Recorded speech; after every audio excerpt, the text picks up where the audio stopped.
Muy buenas tardes. Probando. Acérquense a esta conversación que vamos a tener sobre recuperar la política, conversar sobre un tema que nos incumbe a todos, y el Instituto en esta edición 2023 ha querido proponer este tema porque sin política no hay democracia, no hay encuentro ciudadano, no hay acuerdos, no hay convivencia civilizada. Pero la idea es discutir qué tanto podemos fortalecerla desde diferentes ámbitos. Ahora vamos a hacerlo desde el ámbito de la sociedad civil, pero por supuesto que hay ámbitos diversos donde lo podemos hacer. Saludo cordialmente a los colegas que nos acompañan. A nombre del Instituto Electoral les damos la más cordial bienvenida. Jorge, Eduardo, Lupita Morfín, Lourdes Morales, Augusto Chacón, bienvenidos, bienvenidas. Si van pasando, acérquense. Aquí es gratis conversar, discutir, criticar, por supuesto también.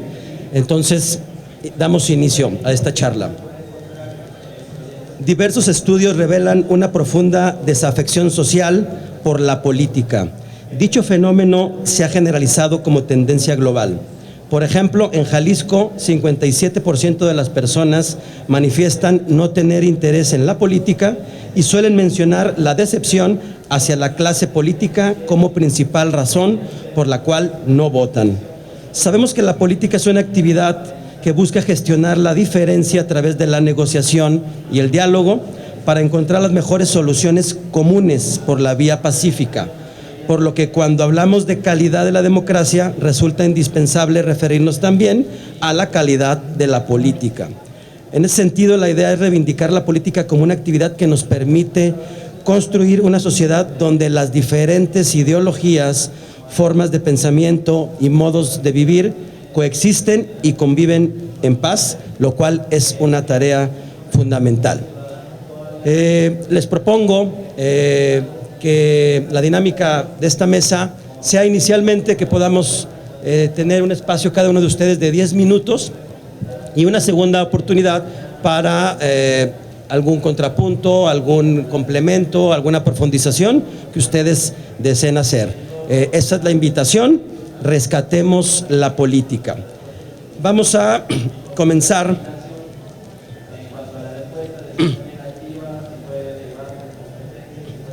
con... me equivoqué aquí. Si no tienes inconveniente, Augusto, comenzamos contigo. Augusto Chacón. Voy a mencionar brevemente su currículum, es amplio y vasto.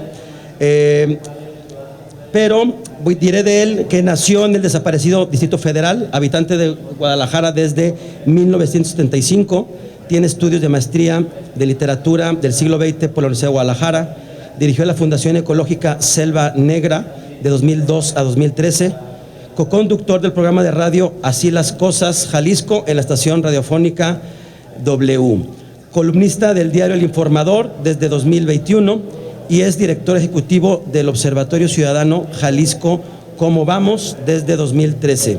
Autor en varios libros colectivos, por ejemplo, La mirada y el asombro, Voces de 15 lectores, de Rayuela, Diseño Editorial, Elecciones en Jalisco 2018, Hallazgos y consideraciones, editado por el ITESO. Augusto, bienvenido, muchas gracias, tienes el uso de la voz.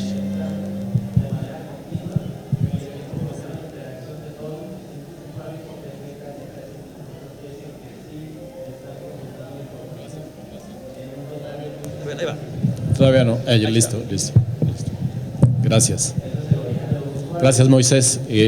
Gracias, Paula, por invitarme a estar en esta mesa. Gracias también a Carlos Aguirre. Rescatar a la política. Desde que me convocaron, recordé un libro viejísimo en donde decía que no existe aquello de no ser político. Que cuando uno se declara no político, esa es su política, no ser político. Así que, ¿qué es exactamente lo que hemos de rescatar? Me parece que en las campañas electorales, cuando nos dicen que nos van a refundar o o que nos van a transformar, o cuando menos el territorio en el que vivimos, lo que están diciendo es vamos a imponer otra manera de la política. No están hablando de un asunto de administración pública, pero no nos lo dicen justamente porque la política, hablar de política, tiene mal marketing. Si un candidato o una candidata dijera yo voy a transformar la política, recibiría jitomatazos, porque para el grueso de la población la política no tiene remedio, y no lo tiene porque los políticos desde la opinión pública no lo tienen así. La política a la que nos referimos generalmente tiene que ver con esa noción equivocada, y esa noción equivocada está relacionada con que unimos a la política con la grilla, unimos a la política con la posibilidad de obtener ventajas personales desde la función pública, y unimos a la política con las relaciones públicas. Decimos que alguien es un buen político cuando conoce a mucha gente, cuando lo saludan en todas partes, cuando lo sientan en presidiums, pero muy pocas veces hablamos de cuáles son los efectos sociales de la política que pone en práctica. Y los medios de comunicación hemos hecho el juego a rebajar la noción de la política al constantemente estar reportando cómo se relacionan los actores, mujeres y hombres, de la política. Si se vieron unos con otros, si se dijeron los otros, si se cambiaron de un partido y ahora están en otro partido, y nos parece que esa es la política. Así, si hemos de reivindicar la política, si la hemos de rescatar, la pregunta es, ¿la podremos rescatar sin que haya un cambio de jugadores? ¿Podemos incurrir en otra noción de la política sin que se oiga en el estadio cambio en el equipo de la política, salen todos y entran unos nuevos y unas nuevas? Me parece que no. Y más, insisto, en una temporada electoral en la que estamos dispuestos a creer en cualquier renovación que se nos ponga por delante. Porque tenemos, como en la poesía, Lupita lo sabrá muy bien, que suspender durante las elecciones momentáneamente la incredulidad. Así que no solo es qué noción de política vamos a poner en juego, me parece que la que está sucediendo aquí no está nada mal, y la que sucede en la FIL durante 9 días es estupenda. Ahí se está haciendo una política que tiene un fondo social. Le tenemos que poner apellido porque si no los políticos se enojan. No, es la política cultural, la política de la gestión cultural. No, esta es la política. Dirimimos algunas de las cosas que tienen que ver con esta sociedad a partir de vernos las caras, a partir de leernos, a partir de compartir lo que leemos o lo que pretendemos leer. Esa es la política que hay que reivindicar. Así que yo no creo que baste la muda de la noción. Necesitamos pensar si los jugadores que nos están diciendo que esa es la política son los que serían capaces de poner en juego otra noción de la política. Pero al mismo tiempo no solo los actores de la política, insisto, si quienes ponemos una mirada, quienes incurren para la mirada de otros en la noción de analistas políticos, obtienen esa categoría a partir de estar revisando relaciones personales, relaciones públicas, me parece que no vamos a avanzar a ningún lado. ¿Cuál es el sentido de la política que los protagonistas de esta ponen en juego? Si hacemos una revisión de las notas, veremos que es muy poco, y a veces pensamos que la política es inaugurar obras públicas, que cortar un listón, hacer millones de carreteras, poner un tendido de internet por todas partes, que ahí se está haciendo política. Cuando uno dice, perdón, pero eso es nada más hacer lo más básico del trabajo de un gobernante, rendir los servicios públicos que contempla la Constitución, pero los tiene que rendir a partir de la noción política que ponga en juego, y ahí es donde falla, porque siempre es obra de una persona. Los servicios públicos, las obras que se hacen en este país son obra de una persona. Los derechos a los que accedemos, los de transparencia, los que están del otro lado del tianguis y nosotros de este lado del tianguis en la parte electoral, de repente hay actores de la política que quieren colgarse la medalla y decir es obra mía. Son incapaces de reconocer que fue un movimiento político de la sociedad. Así que para cambiar la noción de la política necesita intervenir la sociedad, pero primero reconociendo lo que sí hace de política, que no es poco. Desde la política vecinal, porque la política es la construcción de consensos para asuntos que no son comunes, hasta esto, hasta los grandes derechos que todavía podemos disfrutar, al menos de aquí a junio. Los derechos humanos no sé en qué parte de la calle quedaron, pero todo eso es fruto de una correcta noción de la política. El problema es, y es en lo que estamos cayendo ahora, que parece que nos dieron permiso, que los políticos nos abrieron tantito la puerta para que pudiéramos nosotros a nuestra vez aportar a esa noción de la política. No me voy a extender más, creo que ya pasaron los 10 minutos, pero necesitamos reconocer la forma política que estamos poniendo en juego como sociedad. La podemos reconocer a partir del Instituto Electoral, del Instituto de Transparencia, de la Comisión de Competencia, de muchas cosas que se han construido a partir de la política. Y si somos capaces de reconocer que estamos en la política, entonces le podemos pedir a los que están en el centro de la cancha, que nosotros los ponemos en el centro de la cancha, poniendo la mirada constantemente sobre ellos, que esa no es la que queremos, que el partido ya terminó y que vamos a empezar otro que se juega de otra manera.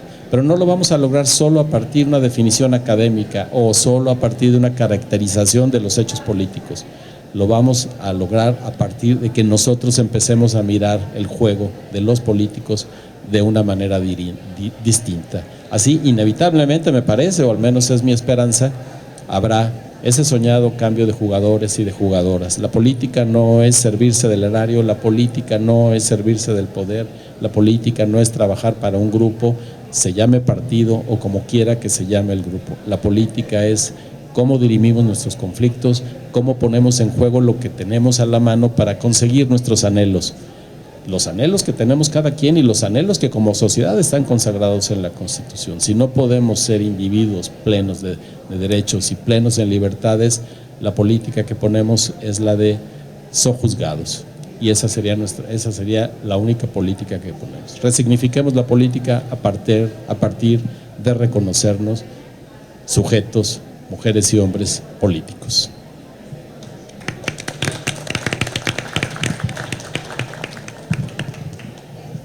Muchas gracias, Augusto, por tu reflexión.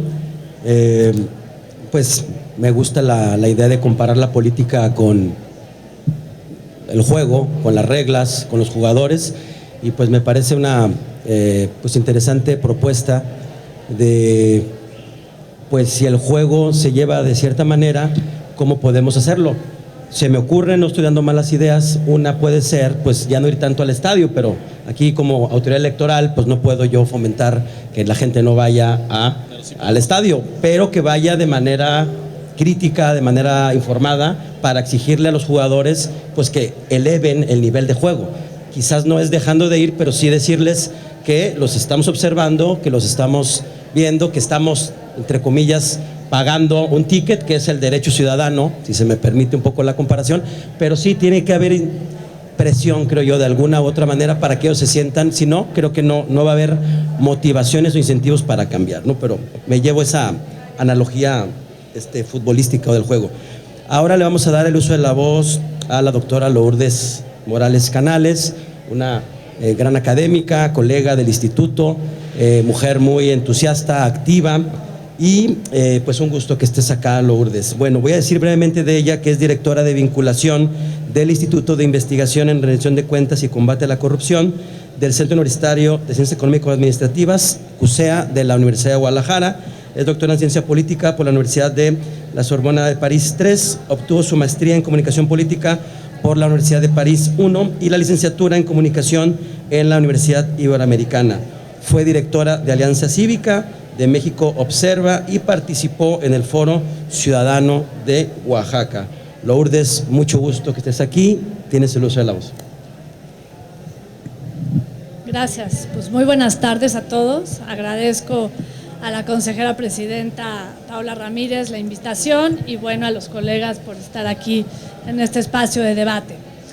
Bien, entiendo que el planteamiento de recuperar la política y los planteamientos desde la sociedad civil tienen que ver primero con la pérdida de un espacio civilizado de resolución de diferencias y con la recuperación de la pluralidad de voces que hay en la sociedad. Y entiendo que para poder hacer propuestas, pues tendríamos que analizar qué es lo que ha pasado en los últimos años, sobre todo pues en la actual administración. Me parece que la sociedad civil mexicana venía de un periodo de conquista, de ejercicios y reconocimiento de derechos fundamentales, pasando por la conquista del voto libre y secreto, la movilización ciudadana, el movimiento, porque no diría organización, que fue en su momento Alianza Cívica, en donde se trataba pues básicamente de ir a cazar mapaches el día de la elección, ¿no? Básicamente que no nos violaran el derecho al voto libre y secreto. Y después, de manera natural, esa agenda se transformó en la agenda por la conquista del derecho a saber, ¿no? Porque sin información pues no podemos tener herramientas para juzgar, para evaluar y sobre todo para exigir más derechos. Y no es que hubiéramos logrado la igualdad que se deseaba, ni que hubiéramos logrado que la democracia pues lograra resolver los increíbles problemas que tenemos en la sociedad de desigualdad, de educación, de acceso a la salud, pero por lo menos habíamos encontrado un punto de reflexión compartida en donde había una agenda reconocida y un espacio de interlocución entre actores sociales muy diversos, porque si se le trata de poner colores, había de todas las tendencias, y los gobiernos. Después vino el movimiento de gobierno abierto, Eduardo fue un gran promotor de este movimiento, parlamento abierto, tratando de dirimir esta desconfianza que hay entre representantes y representados, abriendo espacios de interlocución importantes que dieron frutos, sobre todo a nivel normativo e institucional, y pensamos, al primer gobierno electo de izquierda, en donde esta agenda social se iba a traducir en acciones concretas y en prioridades de gobierno. Bueno, ¿qué ha pasado, creo yo, un resumen rápido para la sociedad civil? Bueno, en primera instancia, se tomaron una serie de decisiones, y creo que de manera deliberada y pensada, que tendieron a volver a fragmentar las agendas de las organizaciones sociales. ¿Cómo olvidar la circular número 1 que emitió el gobierno federal un 14 de febrero, claramente no fue casualidad, en donde se prohibió a todas las dependencias del gobierno federal dar dinero o colaborar con organizaciones sociales? Y desafortunadamente en los gobiernos estatales esto también tuvo una tendencia a cortar los canales de interlocución, no en todos los gobiernos, pero sí a nivel, digamos, de publicidad de estos encuentros y estas interlocuciones con la sociedad. En segundo término, hubo una reforma fiscal muy punitiva hacia las organizaciones sociales, en donde hubo amenazas de pérdida del registro como donataria organizada, en donde se trató de quitar el 7% que se le da de condonación fiscal, que es realmente muy poco si se compara con otros países, y los pocos incentivos que había para formar organizaciones sociales, digamos, que se eliminaron o quedaron en entredicho. Luego, a aquellas organizaciones que eran críticas al gobierno, bueno, pues se les señalaron desde el espacio de la mañanera, y otras, pues no solamente recibieron amenazas, sino que auditorías con dedicatoria, e inclusive hubo casos en donde de manera poco explicable se introdujeron a sus oficinas a robarles pertenencias y amedrentarlos, ¿no? Y también hubo falta de recursos para algunas de las causas que estaban instaladas, y las instituciones que de manera natural trabajaban con organizaciones sociales, llámese órgano garante nacional de transparencia, llámese órgano nacional electoral, pues también estuvieron bajo el huracán y bajo el ataque del gobierno federal, con contrarreformas, con omisiones deliberadas, con estigmatizaciones que también han hecho más difícil esta exigencia de derechos. Paralelamente tenemos un contexto de violencia, y Jalisco tiene mucho que decir en torno a los desaparecidos, desafortunadamente, que ha generado el surgimiento de una serie de colectivos que no tienen el formalismo de una organización social, pero que tratan de alguna manera de hacer propuestas y de exigir resultados y tratar pues por lo menos de encontrar a sus desaparecidos. Y esto se ha reproducido en otras entidades federativas. Y este contexto de violencia pues ha hecho, por ejemplo, que México sea el país más peligroso para ejercer el periodismo y que al menos al término de 2021 había 1.313 personas que se beneficiaban o que habían solicitado el mecanismo de protección a defensores de derechos humanos. Entonces, este contexto adverso, pues, sin duda desmoviliza y hace muy difícil la interlocución con los tomadores de decisiones. Dicho esto, ¿qué se puede hacer sin tener todas las respuestas? Me parece que en este contexto retroceso autoritario, no lo digo yo, todos los análisis sobre Estado de Derecho en el mundo, donde México está en un estancamiento comparado con otros países del mundo y en los últimos lugares, por ejemplo, en temas tan relevantes como el control de la corrupción, en el índice del Estado de la Democracia, también vemos un retroceso en el ejercicio de derechos.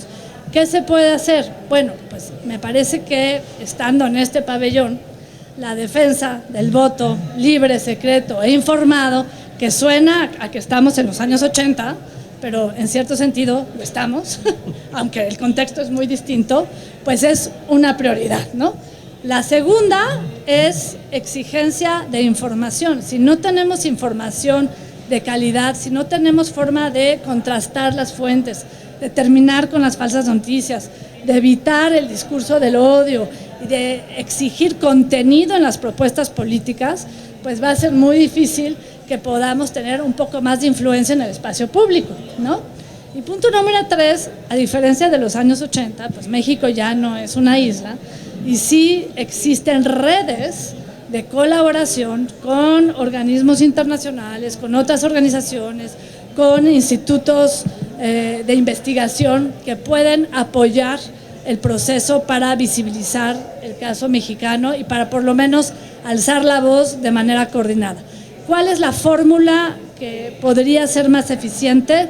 No lo sé. Hay algunos ejemplos en donde en lugar de tener etiquetas por persona, la causa feminista lo ha mostrado muy bien, etiquetas por persona o por liderazgos lo tienen por causa. Y creo que esta ha sido pues una forma relativamente exitosa, por lo menos de visibilizar las formas de exigencia que creo que pueden resignificar el contenido de la política. Y aquí lo dejaría en la primera ronda. Gracias.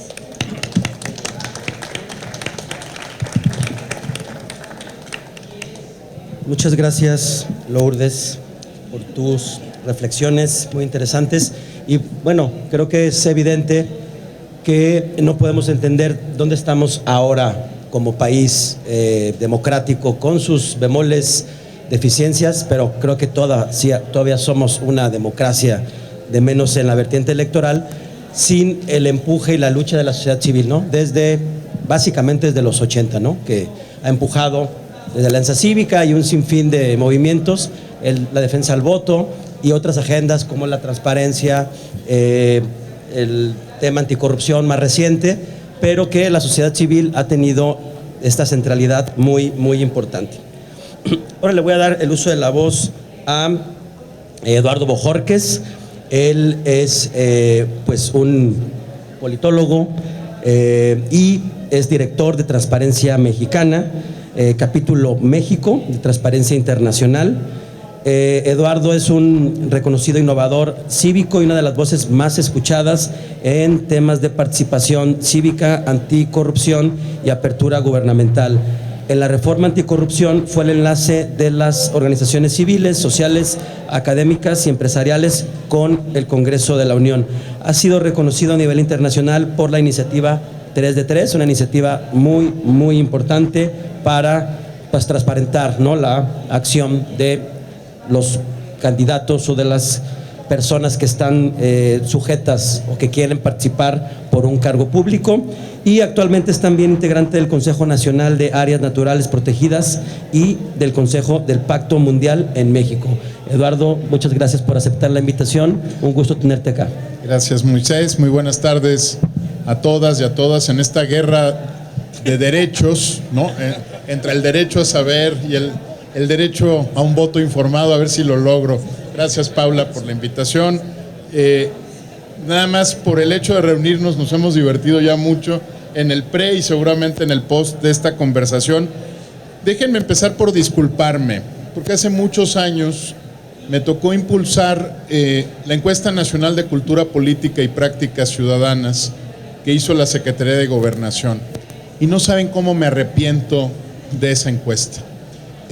Esa encuesta es la primera encuesta que planteaba que 80% de los mexicanos y mexicanas no estaba dispuesto a participar en la solución de los asuntos públicos. Seguimos el canon académico, los Ronald Inglehart, los Alejandros Morenos, los grandes medidores de los valores, las creencias, las actitudes en democracia, y francamente les pido disculpas porque creo que nos equivocamos. Si hay algo que he aprendido en la vida pública, y la vida pública no es la vida política, secundando a Augusto, es que los mexicanos y las mexicanas están ávidas de participar en asuntos públicos. No ha habido una sola vez que yo no convoque a la sociedad mexicana que no acuda con un fervor que ya quisieran los nórdicos. La diferencia es que hemos tratado de responsabilizar a la sociedad de malos mecanismos de participación ciudadana. Y decimos que los mexicanos son desinformados, que son apáticos, que no están preocupados por los asuntos públicos.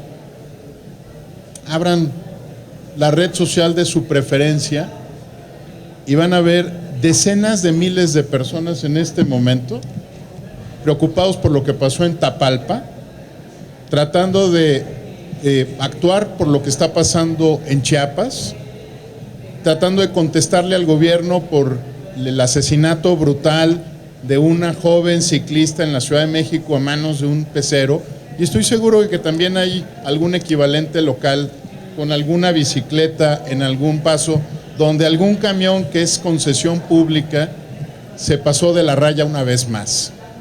No, los mexicanos y las mexicanas estamos muy interesados en participar en la vida pública. Eso es justamente lo que le aterroriza al sistema de partidos y al gobierno, que la gente está ávida de participar y que ya no seguimos repitiendo la metáfora de que la política es como el fútbol, donde nosotros solo somos un público aplaudidor y el instituto es solo un árbitro. No, el instituto es la FIFA, no es un árbitro, es el organizador del torneo completo y los partidos políticos son parte de ese juego complicado, pero la metáfora nos ha hecho mucho daño y miren que la inventó un maestro muy querido del sistema político mexicano, Pepe Goldenberg, y creo que ya no da esa metáfora para lo que somos como sociedad. Me gusta más la de la lucha libre.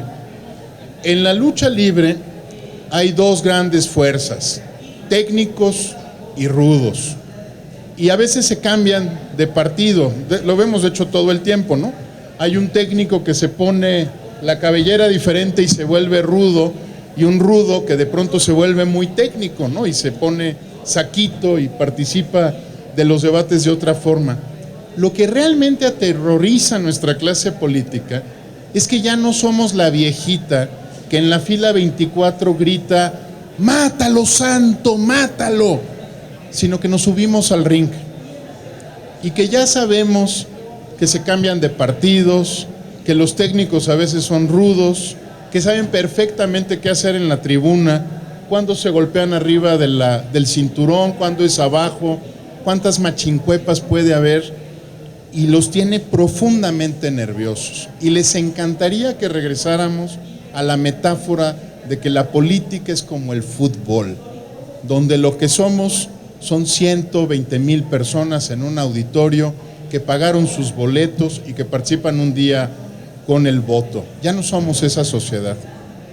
Probablemente nunca lo fuimos, pero estábamos muy preocupados citando a Gabriel Almond y Sidney Verba con la cultura cívica, repitiendo, como decía el maestro Antonio Caso, como una imitación extralógica, repitiendo todo el tiempo que nuestra cultura política era parroquial porque habíamos leído un libro de Almond y Verba y queríamos sonar inteligentes en alguna cena. Yo creo que nos equivocamos. Esta es una sociedad ávida de participar, que participa cuando se le invita bien, con dignidad, cuando no se le invita a cambiar a México en abstracto, porque si a mí me invitan a cambiar a México, se los aseguro, no voy a ir. Si me dicen que lo que quieren es defender un derecho concreto, ahí estamos. Lulú y yo nos tocó ir a defender derechos concretos al Congreso, al Senado de la República, y 634,000 personas aceptaron, por ejemplo, impulsar una iniciativa popular. Pero no les mentimos, no les dijimos que íbamos a cambiar a México, les dijimos que íbamos a presentar una iniciativa popular en el Congreso, y en el mundo, anoten esto bien, en el mundo, en ningún otro país, una sociedad ha dirimido el tema de anticorrupción yendo al Congreso. Normalmente sacan cacerolas y dicen que se vayan todos, que se vayan todos, que se vayan todos. Y la sociedad mexicana, con una madurez que a lo mejor no reconocemos, decidió juntar firmas, presentar una iniciativa popular, ir al Congreso, y es la única vez en la historia de México que se ha discutido, dictaminado, aprobado, vetado una iniciativa popular. No ha vuelto a ocurrir.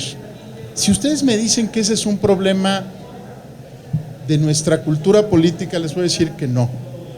Es un problema del diseño de los mecanismos para participar. Venimos por ejemplo, a la Contraloría Ciudadana de Guadalajara y 145,000 personas votan. Esta es la primera vez que ocurre esto en el mundo. 145,000 personas votan para ver qué quieren que se audite del presupuesto público del municipio de Guadalajara. Pero si ustedes escuchaban a los expertos, y le pongo varias comillas, decían que eran pocos. Yo quiero ver esos expertos cuántas veces han juntado 145,000 personas en su vida, ¿no? Les parecía poco, ¿no? Es la primera vez que ocurre en el planeta Tierra y ocurrió aquí. No es el presupuesto participativo que copiamos de Belo Horizonte hace 35 años, es la siguiente vuelta a la tuerca. Entonces, a lo mejor, además de pedirles disculpas por haber repetido acríticamente lo que decían las encuestas de valores, creencias, y no tratar de entender qué está pasando realmente, y esto ocurrió ya hace algunos años, pero me sigo disculpando por haberlo hecho, tal vez lo que tenemos que cambiar son las formas en las que invitamos a las personas a hacer política. Y vamos a llevarnos una tremenda sorpresa. Las personas están ávidas si se hace de nuevo con dignidad, con honestidad, si no los tratas, no les mientes, si no te autopromueves. Ni yo ni Lulú ocupamos ningún lugar del Comité de Participación Ciudadana del Sistema Nacional Anticorrupción. Yo no acepté ser secretario de la Función Pública Federal porque no estábamos buscando hueso, estábamos buscando activar a una sociedad que ya se reconoce madura, adulta, que está buscando cauces para las muchas razones que son de dolor, de agravio de su sociedad. Las madres buscadoras son solo una expresión de cientos de expresiones que hoy vemos en el país. O sea, a lo mejor los que tenemos que cambiar de anteojos somos los expertos. La sociedad no es apática, está actuando, está participando, pero en aquello que realmente le importa. Muchas gracias y muy buenas tardes.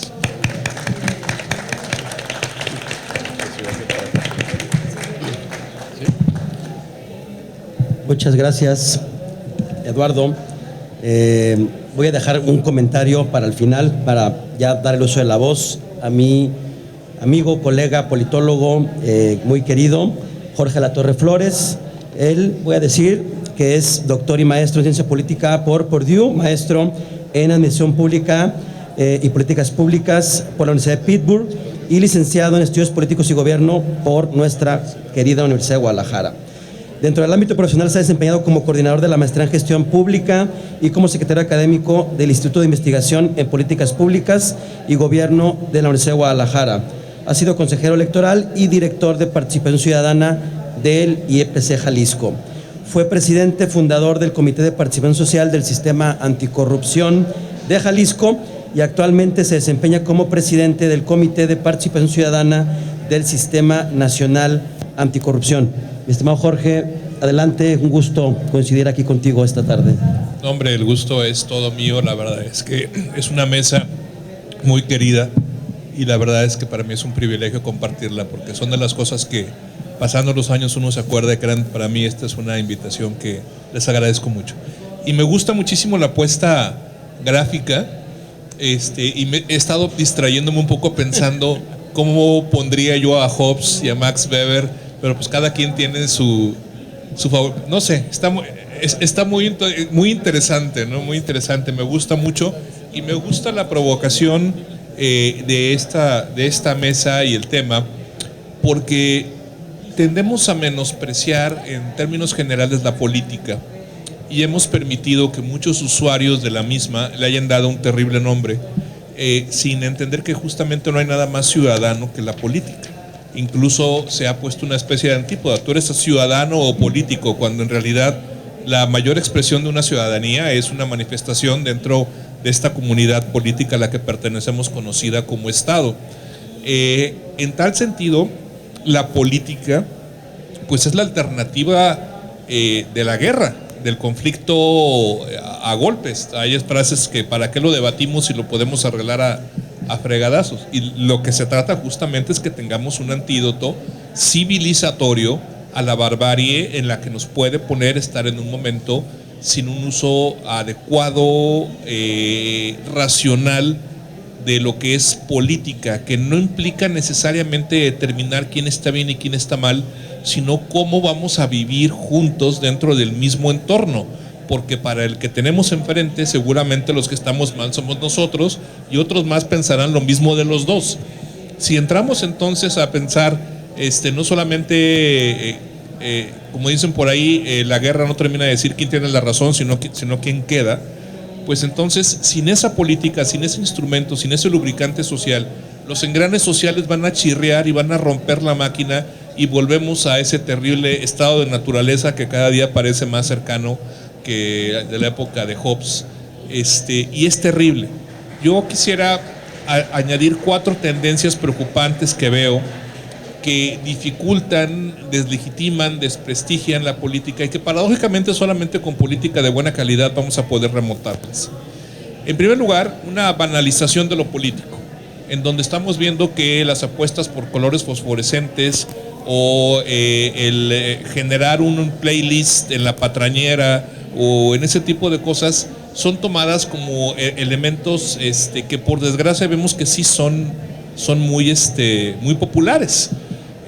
No populares van a ser legítimos y sobre todo convenientes para la salud de esta sociedad. Mi querido Eduardo, a mí me encanta esa encuesta, pero tú sabes que yo soy muy pesimista, quizás porque justamente me ayuda a decir, ya ven, se los dije, son así, pero creo también que uno de las redes que quizás convendría mencionar es la red justamente del WhatsApp en el grupo de su condominio, en donde de repente uno pasa un problema público y sabemos que hay quien no paga el mantenimiento o que hay un problema específico y alguien dice que alguien haga algo. Y en esa frase está entendido, yo no lo voy a hacer, pido que lo hagan y pido que lo hagan ya. Y en realidad necesitamos generar ese compromiso político, participar. Entonces, primero que nada, la banalización. Segundo lugar, la atomización identitaria, en donde el consenso liberal de tener un Estado que nos garantice las condiciones adecuadas para poder reproducir estos desacuerdos y llegar a consensos en donde nadie va a ganar todo, porque donde alguien gana todo, tenemos un perdedor dispuesto a estrategias cada vez más fuertes en la siguiente ronda. Entonces tenemos eso. Tenemos también la alienación, que es una consecuencia de que está viéndose lo político como algo externo, como algo extraño. Oye, ¿tú eres político? No, yo soy una persona honesta. No podemos pensar que efectivamente dentro del ejercicio de la política la honestidad no es una virtud, sino que debiera ser una norma.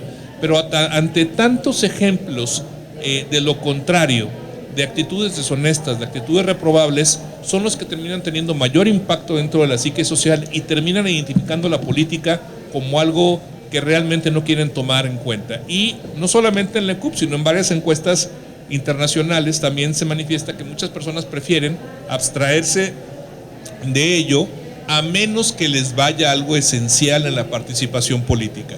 Y quienes han tenido la oportunidad de conocer de cerca a los grupos de madres buscadoras se dan cuenta que ellas están ahí ante un reclamo dolorosísimo. Tratar con ellas es francamente, no eres la misma persona después de que te cuenten sus historias y conoces sus problemas, y te das cuenta que esa ilusión de seguridad en la que vives puede romperse en cualquier momento y que tú también eres vulnerable. Pero muchas personas no se movilizan a menos que efectivamente les esté tocando un asunto esencial. Quizás aquí lo que es importante es comprender que los derechos que damos por sentados, que las garantías que damos por sentadas en cualquier momento pueden ser anulados, pueden ser secuestrados, pueden ser restringidos, y creo que nos encontramos en un momento francamente muy peligroso, no solamente a nivel nacional, sino a nivel internacional, en donde se está entendiendo la política no como esa concepción de poder discernir nuestros disensos, sino como eliminar al otro. Y en esta polarización tan peligrosa, lo que estamos entonces incurriendo es que va a ser quién tiene más poder, quién tiene más fuerza, quién tiene más personas, y aniquilar al otro. Significa justamente el eliminar la política como una vía realmente de civilización, y paradójicamente estas tendencias autocráticas pues están llegando a través del voto, porque está siendo muy popular esa intolerancia que existe por los demás, que no sé cómo pedagógicamente la vamos a solventar. Me queda claro que no vamos a llegar a un lugar más tolerante si hacemos que el español suene más como francés por cambiarle letras al final. Creo que tiene que ser algo todavía más profundo, en donde comprendamos que la tolerancia por el otro asegura la existencia de mí mismo. O sea, pensar quizás un poco individualista y egoístamente que a todos nos conviene, que no existen esas vías anuladoras del otro. Entonces, como les decía, la banalización, el atomismo identitario, la alienación y por último la futilidad.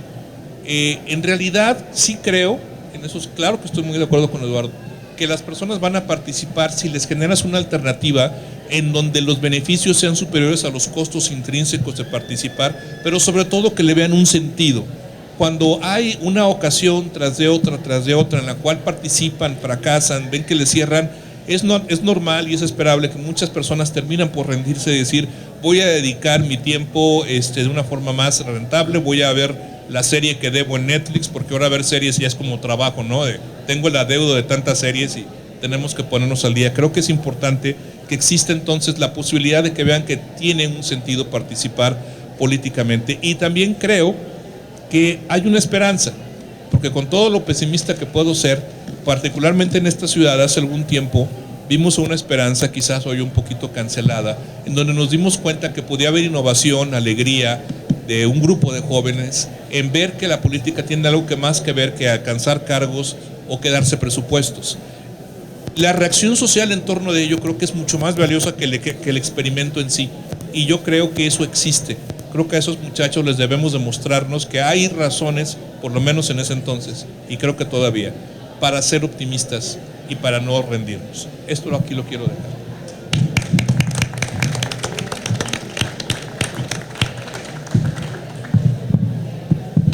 Muchas gracias, Jorge. Voy a hacer aquí un pequeño comentario. Hace algún tiempo, cuando Jorge era mi compañero ahí en el instituto, recuerdo que discutíamos, porque es un tema que nos ha gustado hace mucho tiempo, el tema de la participación, de la calidad de nuestra democracia.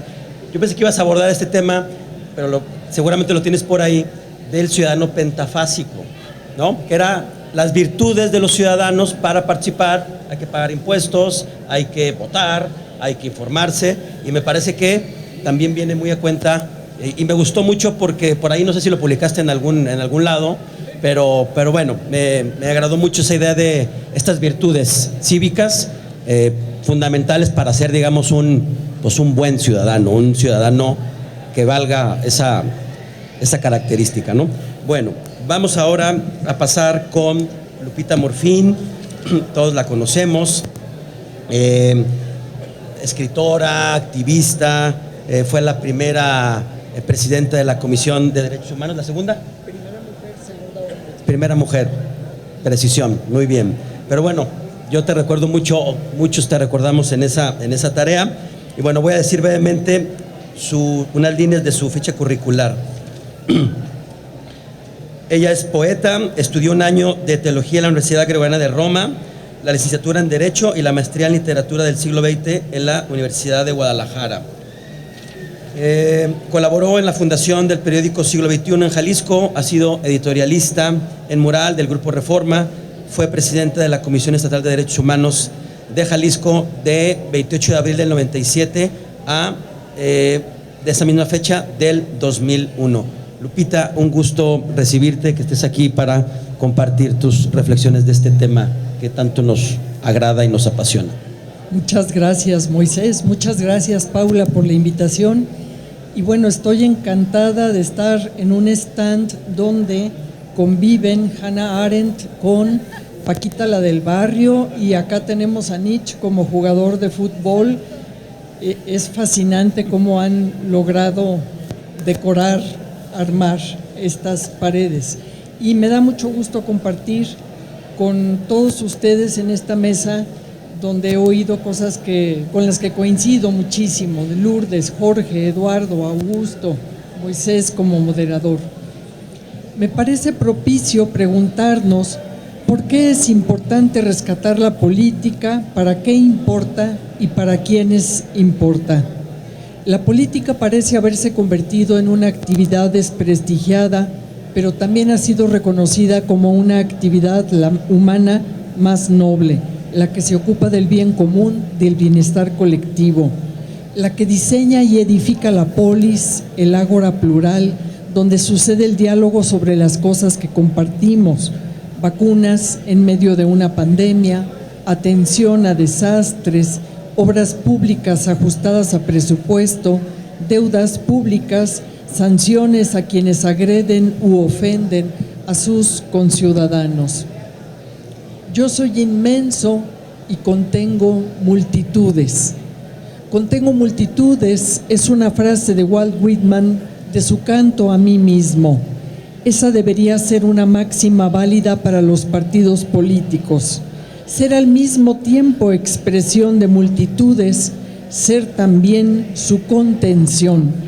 No les corresponde ser receptáculos para la adoración en turno de algún líder, por bueno que sea, sino sitios para la construcción colectiva de un proyecto que dé sentido de comunidad a una parte de la población.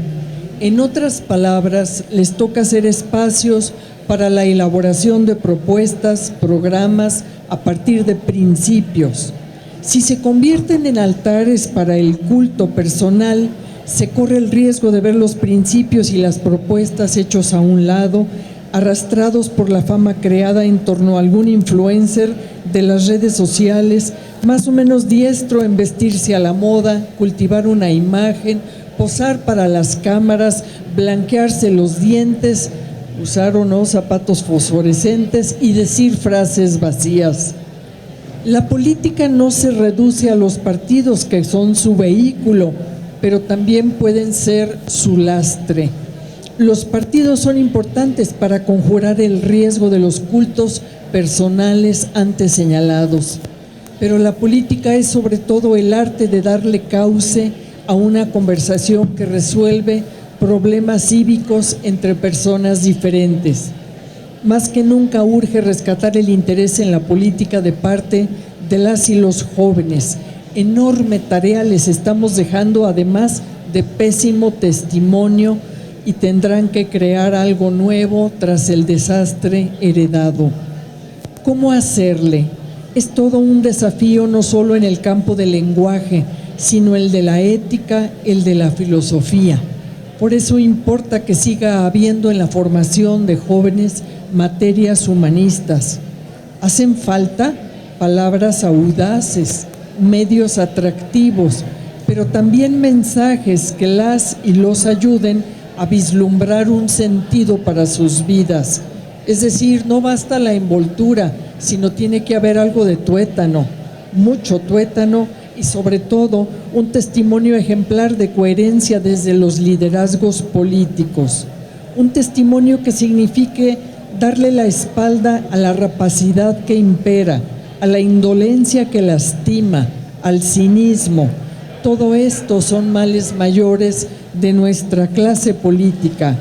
esa que en México es ahora rapaz y acomodaticia, y que no parece estar emparentada con esa que busca el diálogo en el ágora, la reflexión personal ni la construcción colectiva.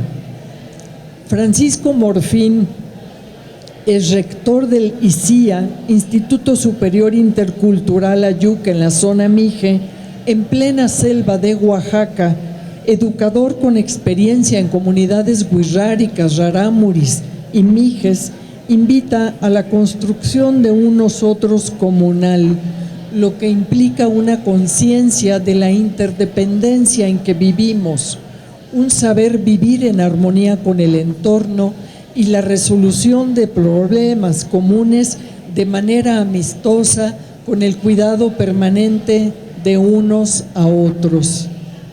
Son jóvenes quienes tienen más conciencia de la crisis ambiental que les estamos heredando, pero nada parece frenar los desmontes que van llenando en Jalisco de aguacates y agaves los viejos bosques que nutrían manantiales. ¿Quién detiene el avance de las berries que han tomado posesión grosera de nuestro paisaje rural y lo han transformado en un desfiladero de plásticos? Parecen voces que claman en el desierto, las que defendían y aún lo hacen esas fuentes de agua potable que son la primavera, el Valle del Bajío y otros parajes. ¿Cómo encantar para la política a esos jóvenes si en los espacios públicos no hay oídos dispuestos a jugársela para poner un límite a la ambición inmobiliaria o agropecuaria? Y sin embargo, la política importa. Importa porque hace posible construir redes de confianza para impulsar agendas. Importa porque de repente mueve y hasta conmueve a quienes toman las decisiones cuando ven a cientos de jóvenes, hombres y mujeres, defender antimonumentos o clamar porque exista un sistema estatal y nacional de cuidados que haga más repartida la carga que pesa sobre hombros masculinos y femeninos. Así sea por cálculo electoral, pero ¿cuánto importa que nos doten de una fiscalía que sirva y que no esté como lo reconoció el gobernador cuando la crisis del 4, 5 y 6 de junio penetrada por el crimen organizado? ¿Cuánto importa que remontemos en Jalisco por fin la crisis forense y la crisis de desaparecidos, sobre todo fuera de la capital, aunque también en ella? Importa dotar de sentido la vida de tantas y tantos, porque sin ese sentido están a la vuelta de la esquina las depresiones, las tentaciones de suicidio, las adicciones, las incursiones en redes delincuenciales. ¿Cómo le hacemos? Más que nunca creo que hay que impregnar de atención y escucha los ámbitos íntimos, domésticos, escolares, laborales, barriales, municipales, desde lo local hasta lo nacional y más allá. Comenzar desde los adentros ese diálogo, esas preguntas, esa identificación de virtudes cívicas irrenunciables para contar con un piso de confianza en el terreno de lo común. Menciono algunas de esas virtudes cívicas: la solidaridad en Acapulco y otras partes, con huracán y sin él. Ser capaces de preguntarnos siempre y a cada momento quiénes la pasan más mal, mucho más mal que nosotros, que no dejamos de estar del lado asoleado de la vida. La búsqueda de la justicia, que no haya más personas inocentes en las cárceles, que no circulen impunemente quienes lastiman, que funcionen los escudos urbanos, las cámaras pagadas múltiples veces con nuestros impuestos, la derechura, que no nos vendan gato por liebre cuando van a pactar programas a toda máquina y a pichicatear el presupuesto a las comisiones de búsqueda de personas y de víctimas, y en cambio vamos a financiar el casco del Checo Pérez o el cinturón del Canelo. Que tengamos la honestidad de reconocer en lo nacional y en lo local, que estamos frente a problemas que requieren intervenciones y apoyos de organismos multilaterales, como los que requeriría una agenda de justicia transicional, dado el nivel de violencia que estamos viviendo en México. Y para muestra ya se ha mencionado aquí lo que está sucediendo hoy en Tapalpa, de lo que apenas nos vamos a enterar a la salida bien a bien. La política es un incansable ejercicio de diálogo y estoy en una mesa con una experta y varios expertos en explicar una y otra vez sus razones para andar en lo que andan, extender los manteles del banquete común para que no haya excluidos en nuestras sociedades, derribar los muros de la indolencia, exhibir las cuentas mal hechas o poco transparentes, y estoy segura de que lo hacen porque han hecho propia esa tarea de quienes inventaron el ágora, que no es otra sino salir a la plaza, es decir, a las redes, a los medios, a las asambleas, a ponerse de acuerdo con sus iguales para resolver los problemas que más importan y hacerlo de la manera que mejor convenga para el común. Si la política no es conversación, convencimiento, capacidad de enmendar y de dirigir la brújula hacia un horizonte ético, nunca podrá ser ese nosotros comunal diseñado en una escuela Mije en la selva de Oaxaca junto a un río. Muchas gracias.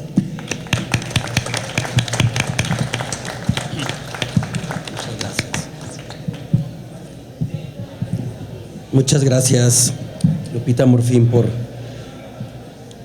tu profunda reflexión, ¿no?, de la importancia de la política, todo lo que implica para nuestra vida en común, ¿no? No es posible. Y bueno, aquí haciendo alusión a Hannah Arendt, ¿no?, una filósofa de, pues precisamente de la defensa de la política, de la acción pública, del espacio público. Y bueno, aquí está la propuesta de nuestro stand de hacer política, tomar lo público en sus diferentes vertientes, como electores, como vecinos, como padres de familia. Hagamos política, conversemos. Me gustó esto que dijiste de la política como un incansable ejercicio de diálogo, incansable porque debe ser persistente, debe ser permanente y debe ser abierto y debe ser plural y debe ser honesto, encontrarnos con los otros para escuchar sus puntos de vista y tratar de proponer pues soluciones a los problemas que nos son comunes. Muchas gracias, Lupita, me encantó tu reflexión. Y bueno, esta segunda ronda, la idea es que de manera libre nuestros panelistas puedan puntualizar algo, debatir, está abierto. Yo solamente me quedaré con una reflexión que me gustó de Eduardo Bojorquez.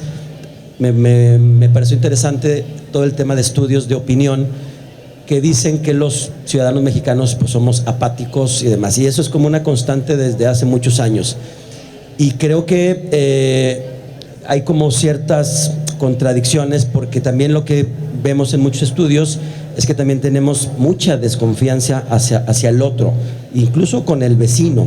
Si hay este nivel de desconfianza, pues es complicado hacer política, pero por otro lado, cuando hay ciertas temáticas y ciertas convocatorias, coincido que los mexicanos participan y deseamos hablar, deseamos opinar, no queremos ser espectadores, haciendo también la alusión futbolera, queremos ser partícipes, actores, no solamente espectadores. Pero creo que me llevo esa reflexión también de sí tratar de leer de manera más crítica estas encuestas, porque lo que no hacen es contextualizar por qué la gente o los jóvenes o cualquier ciudadano no participa, en vez de, digamos, decretar de manera lapidaria pues que hay simple y sencillamente apatía, y creo que es mucho más complejo que eso. También me parece importante. Entonces, adelante, compañeros. Estimado Augusto, empezaremos contigo, lo que desees reflexionar, puntualizar en esta segunda ronda de hasta 5 minutitos. Bien, gracias Moisés. La verdad hay poco que añadir. Me parece que en el aspecto de participación, de renombrar o resignificar la política, se ha dicho suficiente. Está ahí la política resignificada en la participación a la que se convoca con cierta dignidad.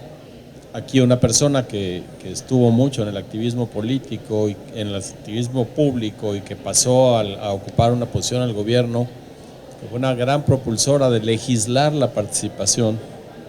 Cuando me invitó a participar en ese movimiento, yo le dije, no, yo creo que el ejemplo que yo tengo de participación, y a lo mejor es un poco extremo, no necesitó de reglas, y se llama Revolución Zapatista, la original, incluso la secuela de hace unos años. Lo que tenemos que hacer es propiciar que la gente sea crítica respecto a su entorno, sea crítica respecto a sus relaciones, no normar. Jalisco tiene 16 modos de participación, no, tiene muchísimos. Esta sociedad no se cae gracias a la participación de la gente, pero a los gobernantes no les conviene que se vea. Ahí están, lo más visible que tenemos actualmente, lo citó Eduardo, es a las madres buscando partes de sus familiares desaparecidos. Eso es patético. Y lo que hace el gobierno es inhibir. Ahora no fue una ley de participación, le llamaron protocolo. Vamos a hacer un protocolo. No dejemos que nos engañen con esos espejitos que nos quieren cambiar por oro. El oro es la participación efectiva todos los días, incluso en esta mesa o como en esta mesa. Lo que quieren legislar y lo que hizo Eduardo con las firmas fue espectacular. Espectacular por las dos cosas, reunir la cantidad de firmas, y lo otro por querer jugar con las reglas que nos ha dado el juego político. Se logró, se cambió, qué bueno, pero tenemos que dar otro paso porque ya vimos que no fue suficiente, que como dice Nietzsche, siempre está ahí el eterno retorno, aunque ahí más bien creo que está diciendo Dios ha muerto, no, perdón, el árbitro ha muerto, para ponerlo en términos, el árbitro ha muerto. Pero por otro lado, Sartre dijo alguna vez, la esperanza está en la acción, ¿no? Y Marx le dice a Paquita, la de barrio, para que mates las ratas de dos patas, toma los 17 tomos del Capital y aviéntaselos encima, no va a quedar ninguna. Exacto, dice Foucault, el asunto está en la estructura, ahí. Y Hannah Arendt aquí nos está diciendo, el mal se llama indolencia. Es la puerta de entrada más grande para el mal, la indolencia. Y ni modo, tengo de espaldas al resto, pero a lo mejor podemos rematar con el chicharito, ¿por qué no? Hay que soñar cosas chingonas. Gracias, pues coincido con que hay muchas iniciativas que están en marcha y que quizá no se ven en los periódicos, no se ven en los medios convencionales, pero sí como olvidar las propuestas del Movimiento por la Paz con Justicia y Dignidad, que recorrieron 2 veces el territorio nacional y fueron hasta Estados Unidos y pusieron sobre la mesa 4 propuestas que siguen siendo vigentes y pertinentes. Luego vino la Conferencia Nacional de Paz, los foros por la paz de los jesuitas, y las propuestas ahí están.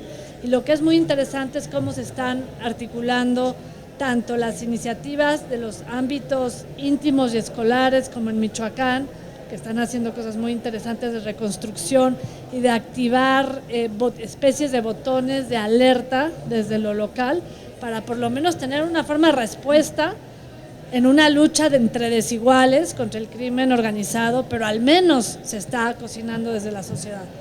Y también las batallas que se han librado, por ejemplo, con el Registro Nacional de Desaparecidos, en donde quieren volver a desaparecer los desaparecidos, porque son demasiados, según dicen, y aún así sabemos que hay subregistro. Entonces, ahí es donde no debemos de ceder y tenemos que continuar en la exigencia para avanzar frente, por ejemplo, a la crisis forense y la crisis de desaparecidos, y reforzar todas estas iniciativas, que hay más de 80 colectivos que están vigentes y que tienen voz y que tienen arraigo local. Entonces, Yo creo que ahí se ven las distintas expresiones de participación. Está la iniciativa Cero Desabasto, el desabasto va a continuar y las nuevas propuestas indican que va a seguir el desabasto. No hay manera que con una megafarmacia se vayan a resolver los problemas de fondo de las adquisiciones y de la distribución. Todos lo sabemos y ahí están vivas esas voces, ¿no? Entonces, por ese lado creo que da esperanza que estén las iniciativas de participación. Me parece que el gran desafío es cómo articulamos y cómo potenciamos esas voces para pues brincar el aislamiento y lograr incursionar en el discurso público y para forzar a los actores políticos, a los partidos, que son este mal necesario, pero finalmente los canales legítimos de representación, a tener estas agendas y conducirlas de manera pacífica y civilizada, ¿no? Entonces, pues ahí están las coordenadas y ahí está nuestra labor desde los espacios distintos en los que estamos para seguir promoviendo e impulsando. Gracias. Adelante, Jorge. Eduardo, perdón. Se está poniendo más sabroso, pero voy a contenerme. No, me empiezo, fíjate, por algo que acaba de hacer Lulú, que es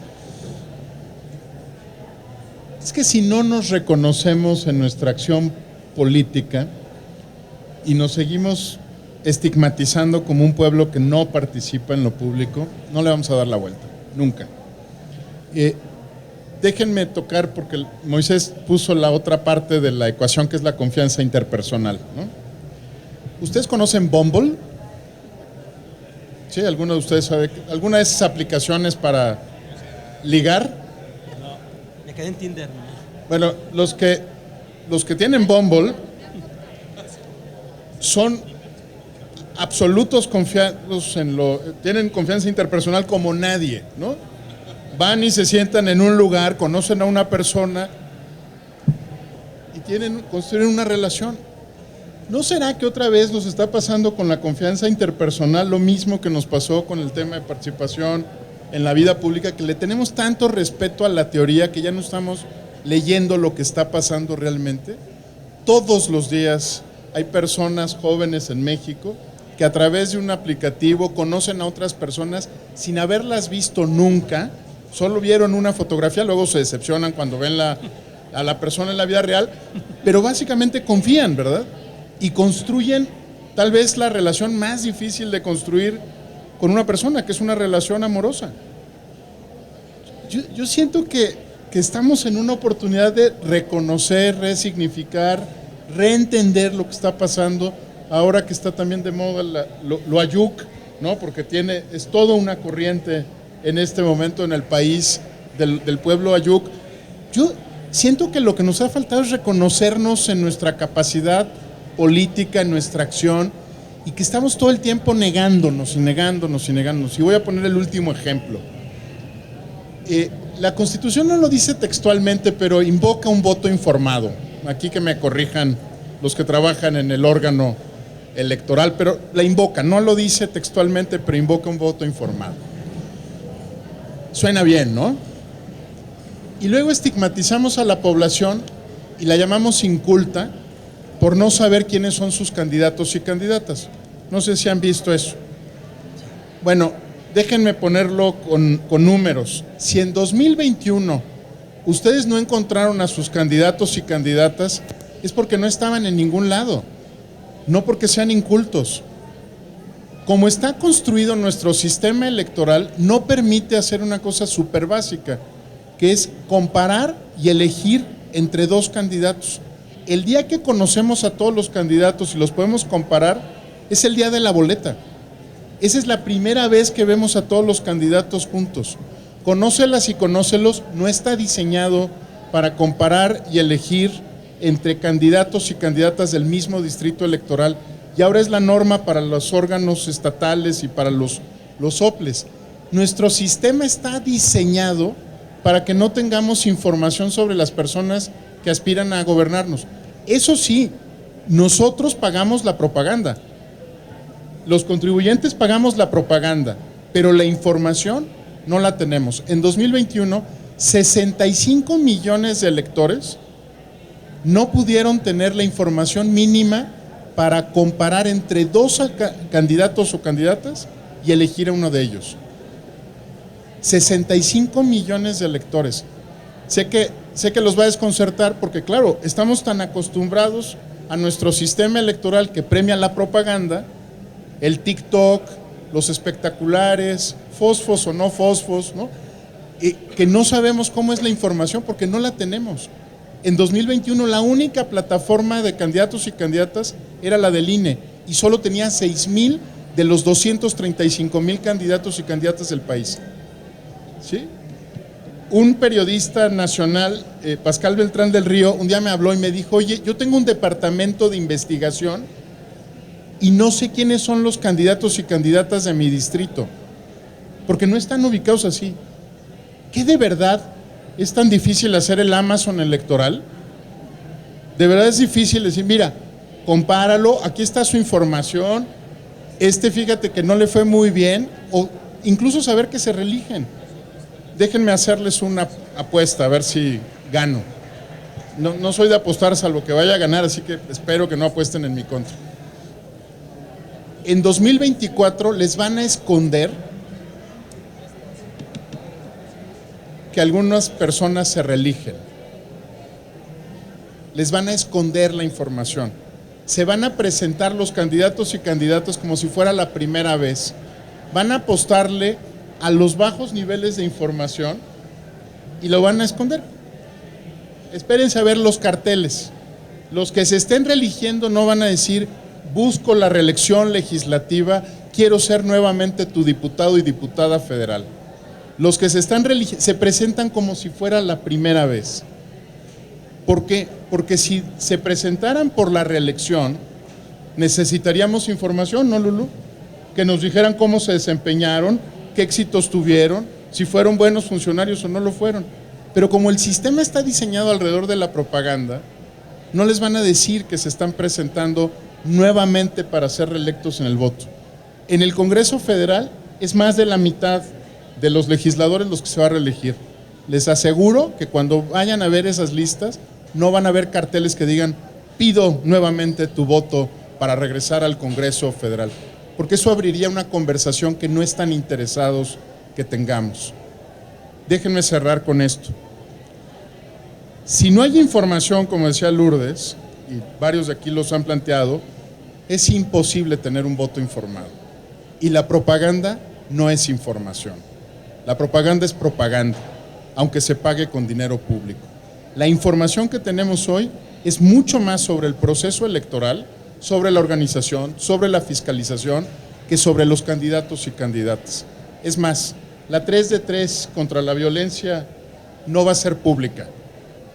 En la mayor parte de las jurisdicciones del país no se va a conocer quiénes son los deudores, quiénes son los que no pagaron sus pensiones, no se va a conocer. Va a ser un elemento para elegir a los candidatos y candidatas, pero no va a ser del dominio público. Yo creo que los electores tenemos derecho a saber si estas personas efectivamente cumplieron con la 3 de 3 contra la violencia y no solamente los partidos políticos al momento de seleccionarlos como candidatos. Así que no se preocupen, si se sienten muy desinformados, es porque así está diseñado nuestro sistema electoral y de partidos, para que ustedes no tengan información, sino propaganda.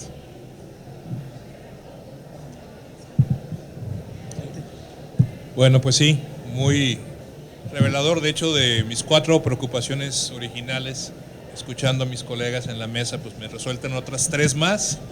Yo sé que sí, el heptafásico, ¿no? Y aquí, por ejemplo, la desigualdad, perdón, voy a entrar esa al final. La desconfianza es algo muy grave que justamente evita una participación política más amplia, porque no estamos entendiendo que el vecino se parece mucho más a nosotros de lo que nos diferencia, y aún entre los diferentes no tenemos por qué ser enemigos necesariamente. Y tenemos una sociedad, muchas sociedades occidentales son profundamente desconfianzas y hay un aumento en la desconfianza. Otra cuestión grave pues es, y me suena mucho por el reconocer y el recordar un movimiento antisistema, pero antisistema en la más virtuosa de sus acepciones, que es justamente el zapatista. Y esto me recuerda otro de los riesgos que tenemos ahorita, que es el cinismo, porque una de las frases más interesantes justamente de ese movimiento es hasta que la dignidad se haga costumbre, ¿no?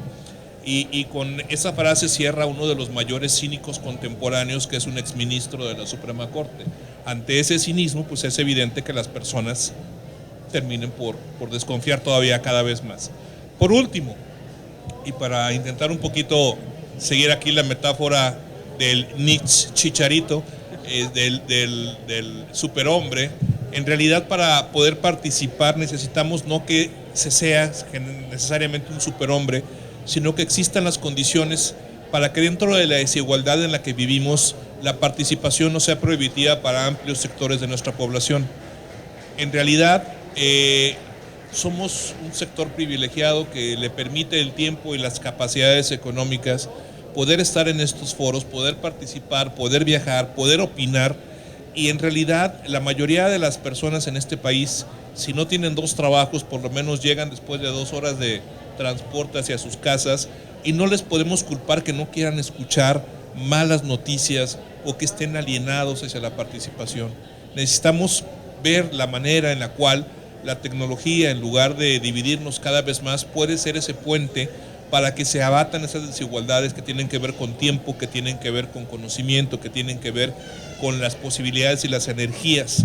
Para participar hacen falta energías, no es una cuestión nada más de ganas, es de que, güey, ya no puedo, o sea, estoy muerto, tengo que ayudarle a mis hijos a hacer la tarea de matemáticas, no puedo ir a la junta de vecinos. Necesitamos poder encontrar eso. Quiero cerrar con una anécdota que me gusta mucho. Quienes me conocen saben que yo me hice politólogo por admirar a la Convención de Filadelfia, que yo sé que es un mito muy hermoso, pero a mí me encanta ese mito, ¿no?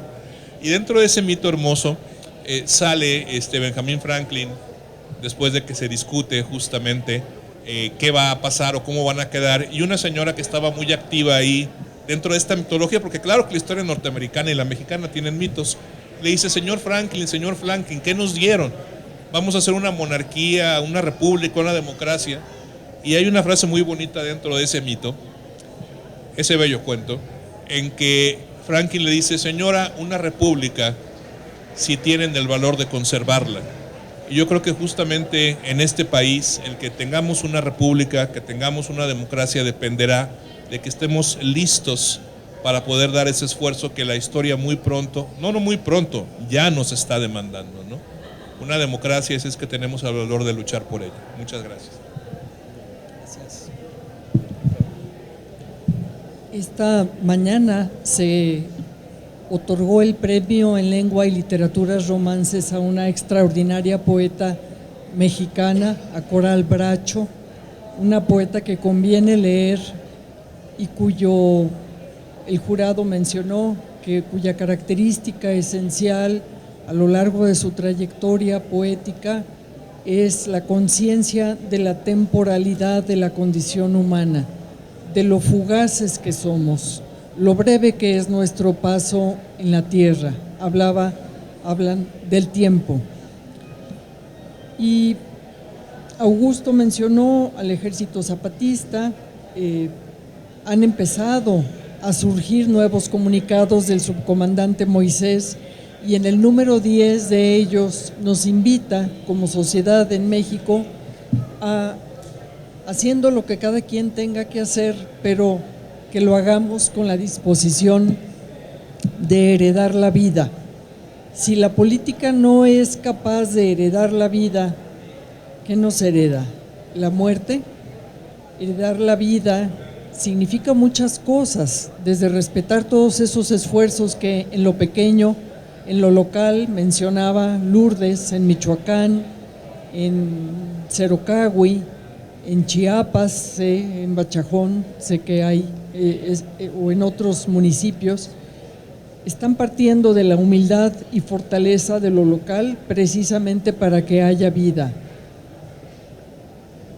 En el tema de desaparecidos, ¿cómo se hereda la vida a las siguientes generaciones? Teniendo la valentía, por ejemplo, de hacer que funcionen los escudos urbanos, las cámaras, usar como me recomendaban expertos que me ayudaron mucho en Ciudad Juárez a georreferenciar el feminicidio, usar los sistemas de vuelo LIDAR, la información de inteligencia geográfica aplicada a problemas concretos, por ejemplo, para hallar fosas con restos humanos mediante la interferometría de radar, que ubica restos con huella calórica. Heredar la vida significa ser capaces de llevar una buena cuenta del censo de personas desaparecidas y no de suprimir, y menos aún de ofender a una muy digna funcionaria como fue Carla Quintana, como titular de la Comisión Nacional de Vísperas, de Búsqueda. Heredar la vida son censos reales, son instituciones donde se dé garantía a las personas que trabajan en ellas de que si pierden la vida van a poder ser respetados sus derechos para sus familias. Me tocó en la primera fuga del Chapo Guzmán en Puente Grande, Jalisco, que el comandante líder de los honestos custodios federales que dieron la cara alertando a las autoridades, que en este caso éramos esta pequeña comisión de derechos humanos, pues fue asesinado 7 años después, desaparecido, y su familia sigue sin recibir aún ni los beneficios de una declaratoria de ausencia, ni la indemnización a la que tenía derecho como un servidor público federal que murió en su desempeño público. Si no somos leales con estos leales servidores públicos, ¿qué herencia de vida esperamos transmitir? De eso tenemos que impregnar la política, de una capacidad de heredar la vida y no la muerte. Muchas gracias.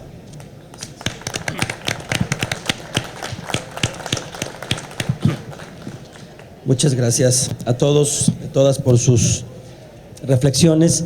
Si están de acuerdo, sí quisiera ceder el uso de la voz a algunos de los presentes, alguna opinión, algún comentario, alguna pregunta a algunos de los panelistas. 2 o 3 reflexiones. Veo aquí caras jóvenes. Anímense a algo que les inquiete, algo que les llame la atención, algo que no les quede claro o alguna crítica. Adelante, aquí la mesa está abierta para algún comentario, alguna aportación de ustedes. ¿Alguien por ahí? Compañero. Perdón, no la vi. Señora, primero la señora y luego acá el joven. ¿Le pueden pasar el micrófono?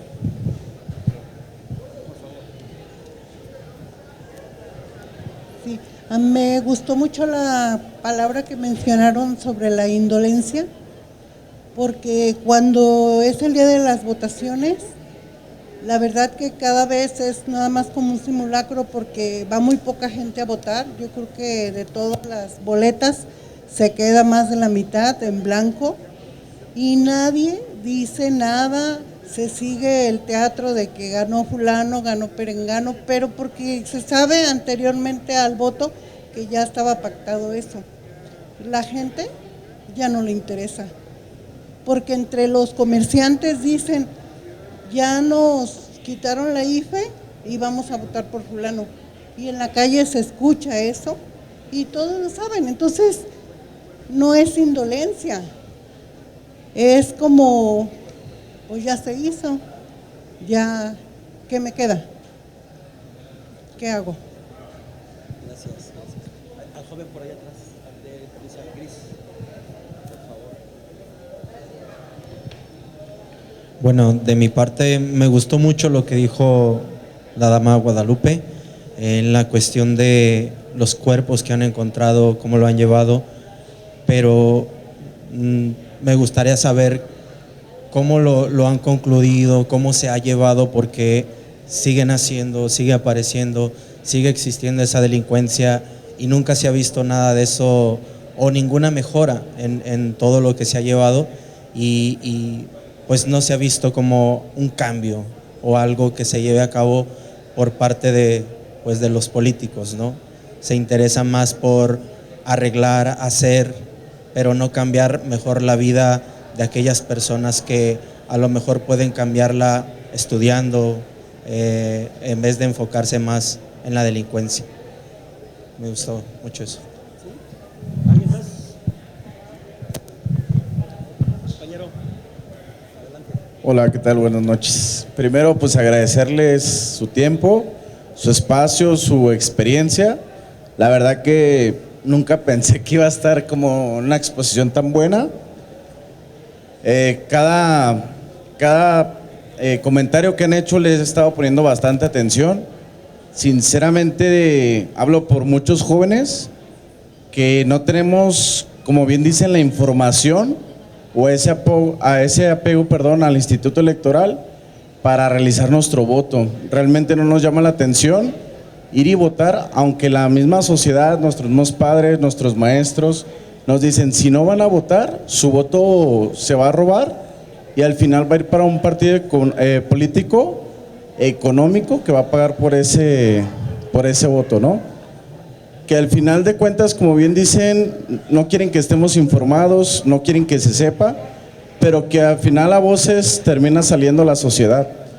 Entonces siento que no es su deber, pero sí estaría bien, por ejemplo, en los anuncios que salen en la tele, que nos dieran como ese plus para nosotros salir a votar, esa transparencia, que el saber que yo salí a votar por un candidato realmente no se cambie, realmente no se robe, que realmente nos motive a participar a todos los jóvenes, que así sé cómo se acercan a las personas para ganarse ese voto, también se acercaran en el día de las votaciones a las escuelas, para que ahí mismo en las escuelas con las urnas electrónicas, perdón si no se llaman así, realizáramos nuestro voto de forma confiable, que realmente los candidatos, los políticos se viera que hicieran algo no más por la sociedad, sino también por los estudiantes. Esa sería mi aportación. Gracias. Una última. Buenas tardes. Perdón, haciendo alusión un poco a lo que hace mi compañero, realmente yo en lo personal, elecciones pasadas, yo no voté, precisamente por esa situación. Yo escuchaba en mi colonia que de hecho hubo una participante del color que el caballero trae su moño y que iban todos mis vecinos ahí, que vente, que van a hacer esto por la colonia y ¿para qué? Le digo, pues a final de cuentas yo tengo otras cosas más interesantes en mi casa que hacer, esa es la realidad. Pasaron esas elecciones, la colonia quedó igual, de hecho está hasta peor, esa es la realidad.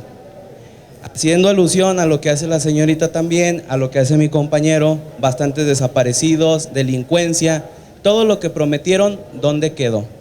¿Dónde quedaron esas palabras bonitas? ¿Dónde quedó todo aquello que prometieron?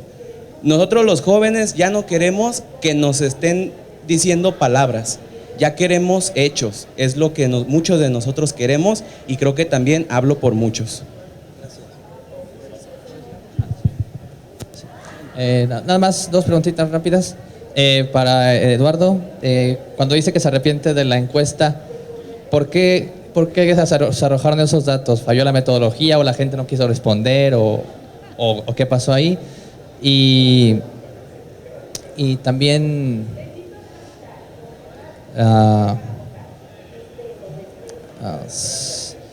lo olvidé, pero a ver. Consejero, ¿queda una pregunta más de una vez o no? Sí, de una vez. Sí. Adelante. Yo diré algo rápido. Creo que para mí la desinformación también premia un poco la mediocridad, ya que yo tengo compañeros que por el simple hecho de que les dicen, no, es que diré algo que quizás se moleste a alguien, pero con el presidente él dice, no, es que le dan a mi abuelita, es que pasa esto. Creo que en ese caso es también un premio a la mediocridad, que no conozcamos lo que realmente está pasando.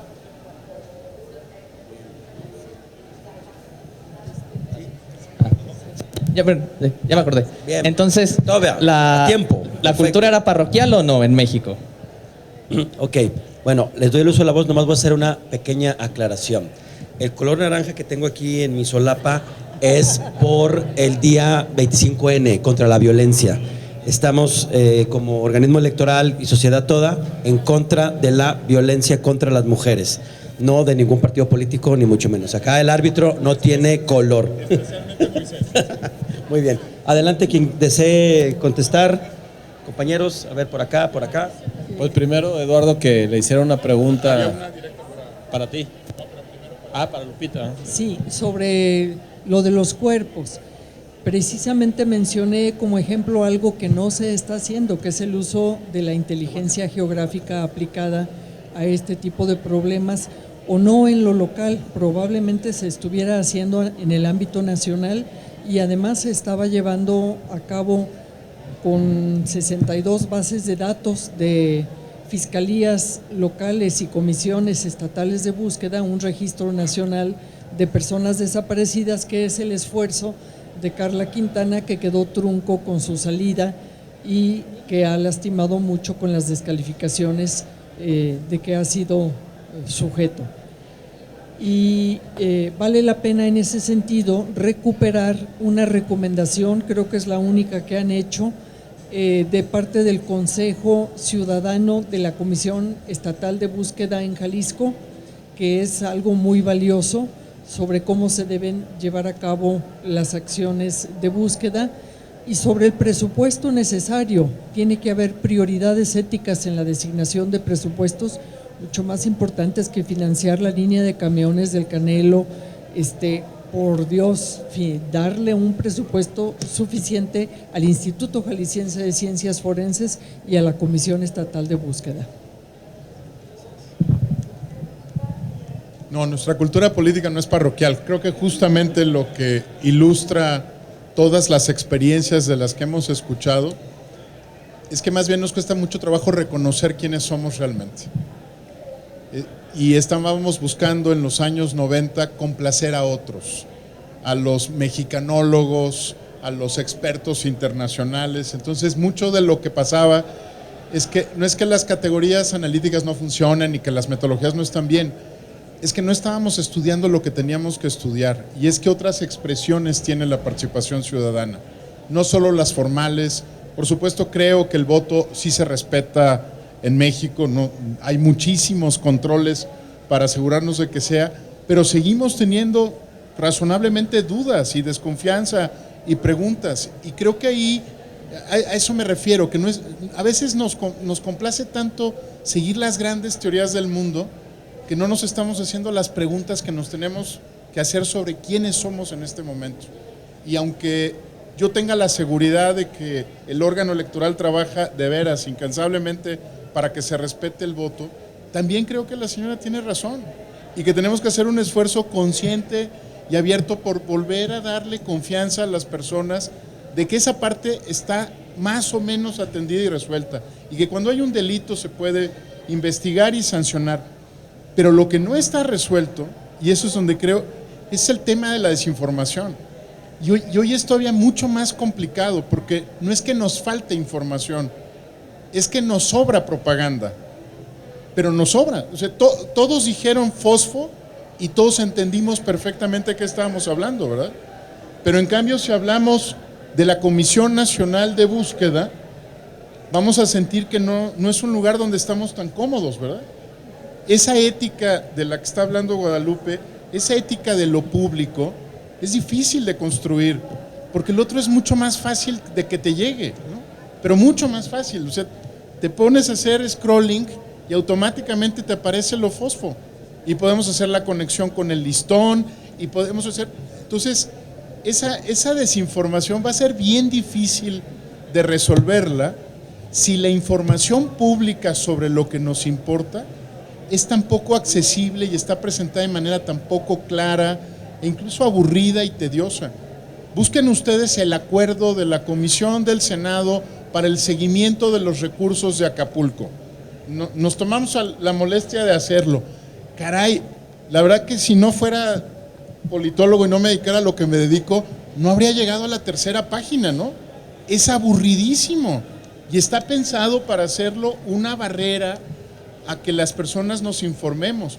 Tienes que encontrarlo dentro de la página del Senado, descargarlo, es un PDF, tienes que escoger entre si vas a usar tus datos para meterte al Instagram o al TikTok, o si los vas a usar para descargar el PDF del...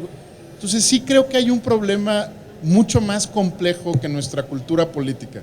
Creo que nuestra cultura política es reflejo de problemas estructurales, de mucha información mal presentada, mal difundida, de un exceso de propaganda financiada con el dinero de los contribuyentes. Para eso no hay escasez en el presupuesto público para la propaganda. Para eso no hay ningún tipo de escasez, ni hay un tema de austeridad, ni hay ninguna preocupación. No, hombre, que se gaste en propaganda, eso sí no es problema. Pero que se gaste en información, híjole, qué terror, ¿no? 1,000 millones de pesos cuesta el INAI, ¿no? Todos, es como lo de fosfo, ¿no? 1,000 millones de pesos. Oye, ¿y cuántos 1,000 millones de pesos? 70 centavos al mes por mexicano. Pero si le pones entonación de 1,000 millones de pesos, suena que es un chorro de lana. Oigan, ¿cuánto cuesta, cuánto van los sobreprecios de las obras presidenciales? 486,000 millones de pesos. Pero a mí ya no me cabe ese número en la cabeza, ¿verdad? Por eso se quedan en 1,000 millones, porque ese suena más grande que 486,000 millones. Sí tenemos un tema que discutir sobre la desinformación, como sobre la libertad de expresión. Las personas, como pueden decir lo que quieren en las redes sociales, no sienten que hayan problemas de libertad de expresión. Los académicos son los que están discutiendo otra vez esas teorías, ¿no? Hay problemas de libertad de expresión muy sofisticados, porque comparas eso con la persona que puede mentarle la madre al presidente y dice, yo no tengo ningún problema en la libertad de expresión, se lo puse en Twitter y ya. Entonces vamos a tener que acercar más el conocimiento científico, académico, a los nuevos problemas. En síntesis, me arrepiento no porque estuviera mal hecha, estuvo bien hecha, ¿sí? Siguiendo el canon académico, pero no siguiendo las preocupaciones de una sociedad que está cambiando más rápido de lo que cambia la academia. Y pongo un solo ejemplo. ¿Ustedes saben cuál es el problema que más le preocupa a un ciudadano en una ciudad? Vamos a empezar a decir seguridad, justicia, ¿no? Esas grandes categorías. La poda de árboles. La poda de si ustedes podan un árbol sin autorización municipal, te cae el Estado mexicano, ¿no? La Profepa, ¿no? Espérame, nada más quería que entrara la luz a la ventana. Pero claro, si no preguntamos qué es lo que realmente te preocupa, sino le hacemos un listado y decimos corrupción, seguridad, ingreso, pues te van a decir una de esas tres, ¿verdad? Probablemente lo que le preocupa es otra cosa, pero no estamos desarrollando las herramientas metodológicas para escuchar lo que realmente nos está diciendo la comunidad. Gracias. Ahora sí, Papa, ya gusto. Bueno, rápidamente. Hace unos meses Paula me invitó a otra mesa como esta en una casa que tiene dentro de la ciudad, los de la tienda de aquí al lado, el ITESO. Y era hablar también de elecciones. Y luego de que hicimos la exposición, quienes estábamos en la mesa, una señora muy airada se le pidió la palabra y preguntó ¿qué están haciendo las universidades para hacer que los jóvenes participen? Ella se refería específicamente a las elecciones. Los interpelados, los que estaban en las universidades, había alguien de la UDG y alguien del ITESO, pues les dieron algunos ejemplos de participación que había interna y de información para que los jóvenes participaran. Yo levanté la mano y dije, bueno, yo le voy a devolver la pregunta a la señora. ¿De qué están hablando en las casas con los jóvenes? Porque le transferimos la responsabilidad a las universidades. Quiero que me hagas un ciudadano, aquí está mi colegiatura, la que sea, aunque sea una universidad pública. Y además quiero que me lo hagas un ciudadano adecuado, pero sobre todo que salga a votar, pero más que nada que vote por quien yo digo que debe votar, ¿no? Esto tiene que ver todo con la participación. Nos hemos concentrado mucho en las intervenciones alrededor de lo electoral, como que es lo que más tenemos en mente respecto a participación, con todo de que aquí las intervenciones hablaron de otros tipos de participación en otros espacios públicos. ¿De qué estamos hablando en familias, ¿no? La política se construye desde ahí. Lo que nos llega de fuera llega impuesto, llega predigerido y además acotado, porque solo de esto se puede hablar, solo alrededor de el naranja o lo fosfo o la frase pegadora de refundar México o transformar México o lo que sea. Como estamos en blanco, como en las familias, entre los amigos, no hablamos de eso, cae completito y nos coloniza, literalmente nos coloniza. La invitación es a que pensemos que la participación electoral es muy importante. Me pidió Paula que dijera eso y por favor los conminamos, ciudadanos, a que salgan este próximo junio a votar. Pero la otra es todavía más importante y hacernos cargo, insisto, como inicié, de esa política que de todos modos hacemos y no nos damos cuenta. Hagámosla consciente, organicemos en nuestras casas con los amigos una mesa de grilla y hagamos grilla para poner el término en el vocablo coloquial que todos entendemos. Gracias, Paula, por invitarme. Gracias. Yo te preguntaría a ti, ¿tú confías en ti mismo? Bueno, ¿por qué dudar de un proceso en donde son los ciudadanos los que cuentan? Más allá de los partidos, los que cuentan los votos son ciudadanos que son escogidos al azar. Más bien, si ustedes son convocados a ser funcionarios de casilla, si quieren participar en capacitación, si quieren capacitar en observación, háganlo, háganlo, no renuncien a un derecho. A mí me sorprende mucho ver que las nuevas generaciones a veces olvidan o obvian todo este derecho a votar y ser votado que costó años, costó muertes y sigue costando todavía violencia y desapariciones y que no usan ese derecho y que de alguna forma están traicionando a los que batallaron para llegar a eso, ¿no? Entonces, no se trata de defender a personas que están en los órganos electorales, porque las personas van y vienen, pero los derechos no los podemos dar por sentados.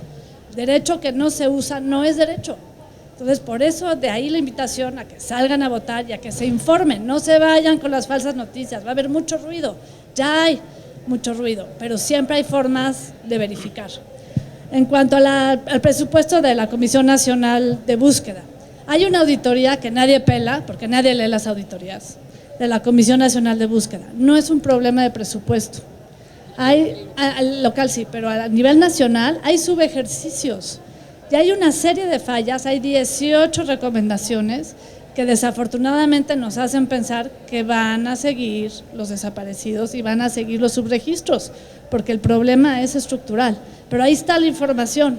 Quizá, ojalá, si viene otra Carla Quintana, se pueda retomar esta información. Y por lo último, los académicos no hacemos análisis sesudos de la participación o no participación. O sea, hubo 33 académicos con orden de aprehensión por delincuencia organizada, ni más ni menos, y se han perdido libertades. Y no hay libertad de expresión real porque los asesinan a los periodistas. O sea, ¿cómo podemos hablar de libertad de expresión cuando no tienes la garantía de poder expresar lo que piensas, ¿no? Entonces, creo que para valorar qué tanto se están ejerciendo los derechos tampoco se requieren análisis tan profundos. Gracias, Jorge. Muy brevemente. A ver, hay una cuestión que es la agencia que tiene que ver con la disposición, voluntad y capacidad de un individuo de moverse, actuar en sus intereses. Aquí el problema no es si nos quieren desinformar, sino si los vamos a dejar. Aquí el problema no es si no quieren que votemos, si es que si nos vamos a conformar. Aquí el problema es hasta qué estamos nosotros dispuestos a hacer, y sin caer tampoco en la idea de que tú lo puedes todo, que es el buenismo o el positivismo tóxico.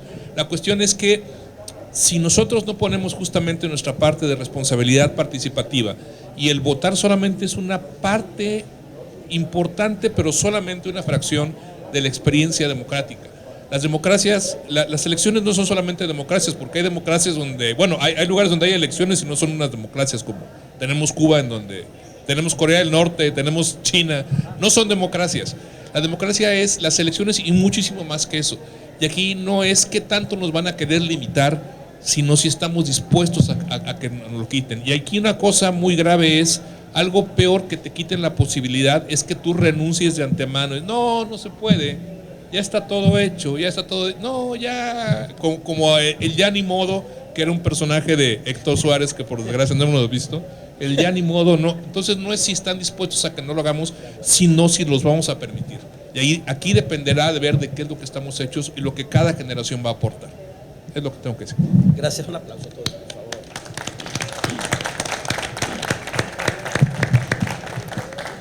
Bueno, pues creo que estamos llegando ya al cierre de esta conversación, pero no va a ser la última. En el instituto tenemos toda esta semana de la Feria del Libro con el tema Recuperemos la política, resignifiquémosla, apropiémosla, ejercémosla.